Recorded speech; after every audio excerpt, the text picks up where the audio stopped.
મને જોવા મળતું હશે કે આપણે જે આ મગફળી છે, આ મગફળીનું જે ઉદાહરણ આપી રહ્યા છે કે મગફળીની અંદર આપણે જે ખાતર યુરિયા અને બધું નાખી રહ્યા, એનાથી આપણે ગુજરાતની અંદર સૌથી વધુ કેસ હોય છે. એ તમને ખબર જ છે, બાજરી વાવીએ બધું આની અંદર વાવેતર કરીએ છીએ તો આપણે ખાતર નાખીએ, એના લીધે આપણે ગુજરાતની અંદર સૌથી વધારે કેસ નોંધાયા છે. અત્યારે હાલ કેન્સલ તો મિત્રો આપણે રાસાયણિક જ ન રહે છે બધું, જે નાસાયણની અંદર આપણે નાખીએ, બાજરીમાં નાખીએ, મગફળીમાં કેટલું ખાતર નાખીએ. તો આજના આપણે વિડીયો એ વિશે વાત કરવાના છે. તો અમારો વિડીયો તમે છેલ્લા સુધી જોજો, મજા આવી જશે. જે આ શાકભાજી છે એનું આખું આપણે વિડીયો બનાવવાનો છે. તો આ છે અમારી મગફળી, છેલ્લા સુધી જો 7 વીઘા કમ્પ્લીટ વાવેલી છે, કમ્પ્લીટ જો. તો ફાઇનલી તમે જુઓ છો, આ છે કાકડી વાવેલી આપણે મસ્ત મજાની. આ છે કાકડી, એકદમ ખાતર વિના વાવેલી છે કાકડી. અત્યારે હાલની અંદર આપણે જોવા જઈએ તો ગુજરાતની અંદર સૌથી વધારે કેન્સરના કેસ જોવા મળે છે. એના માટે આપણે ખાતર વિના વાવેલી છે. જો કાકડી, એ કાકડી હું તમને બતાવું છું, મસ્ત મજાની અહીં હતી પણ હવે નહીં જડે લગભગ. આ જો આપણે ખાતર વિના છે એકદમ, અને એ પણ આખું ખેતર જો આ વાવેલું છે શાકભાજીનું, મસ્ત મજા એકદમ ઓર્ગેનાઇઝ ખેતી કરેલી છે ખાતર વિના. જો આ તુરીએ પણ ખાતર વિના છે, આ બધું ખાતર વિના છે. જો ફરીને બતાવું, જો આ રાહમેડી છે એકદમ મસ્ત મજાની, ખાતર વિના છે આ રાહમેડી. જો આ છે તુરિયા, અને આ વાવેલો છે મિત્રો ગવાર. ફાઇનલી આપણો ગવાર તમે જોઈ રહ્યા છો, આ છે ગવાર. અને આ બાજુ વાવેલા છે જો ફાઇનલી તુરિયા, અને આ ગવાર આવી ગયો જો ફાઇનલી મસ્ત મજાનું.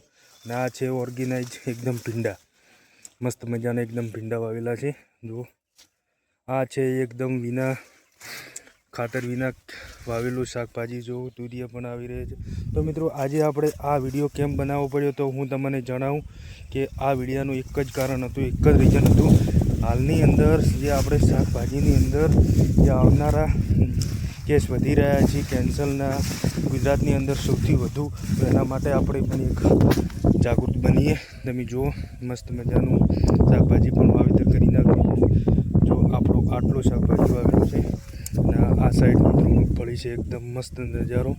તો ઓર્ગેનાઇઝ ખેતી તરફ વળીએ તો કાંક આપણે એક આજે કર્યું, તો હું આજનો વિડીયો જોઈશે તો બધા કરીશું એવું કોમેન્ટની અંદર મને જવાબ આપશો કે અમે કરીશું આવું ઓર્ગેનાઇઝ એકદમ. જો આ ખાતર વિના પણ થઈ શકે છે, એવું નહીં હોતું કે ખાતર હોય તો જ થઈ શકે, પણ ખાતર વિનાય પણ શાકભાજીનું વાવેતર કમ્પ્લીટ થઈ શકે છે. જો આ ખાતર વિનો પણ કેવડું શાકભાજીનું વાવેતર છે. તમે જો ફળિયું જો, ભીંડા જો, બધું જો, ગવાર પણ થઈ રહ્યો છે.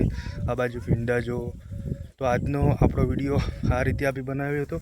તમે જો તુરિયાનો પણ કેવડા છોડ થયા છે એકદમ મજબૂત. જો કેવડા લાંબા છે. જો તો આ રીતે આપણે શાકભાજી વિશે બનાવ્યું તો જેમ ગુજરાતની અંદર આપણે કેન્સર વધી રહ્યા છે, એના કારણથી મેં આજે આ વિડીયો બનાવ્યો તો ઓર્ગેનાઇઝ ખેતી એકદમ કરી છે. આપણી જે મગફળીની અંદર તો આપણે ખોટું નહીં બોલીએ, એની અંદર તો ખાતર નાખ્યું છે. ખાતરનું કંઈ ના થાય, પણ જે ખાવાની વસ્તુ છે એમની અંદર આપણે ખાતર નહીં નાખ્યું. તમે અમે પાછળની ભાગની અંદર મસ્ત મજાની શાકભાજી જે જોઈ રહ્યા છો. તો આજનો વિડીયો મારો જોશે એટલા પણ કે કોણ ખાતર વિના શાકભાજી જે કહી શકે. તમે જો પણ કેટલું મસ્ત એવું ઉત્પાદન ખાતર વિના પણ થઈ શકે છે મિત્રો. તો આ રહ્યો આપણો મિનિંગ એ સમજાવવાનો હતો લોકોને, જે ગુજરાતની અંદર સૌથી વધુ કેસ વધી રહ્યા છે કેન્સર વિશે, તો એના વિશે આ વિડીયો બનાવ્યો હતો. તો મિત્રો આ વિડીયોની અંદર આટલું. જો તમને સારો લાગે વિડીયો તો લાઇક, શેર અને સબસ્ક્રાઈબ કરજો. આવતા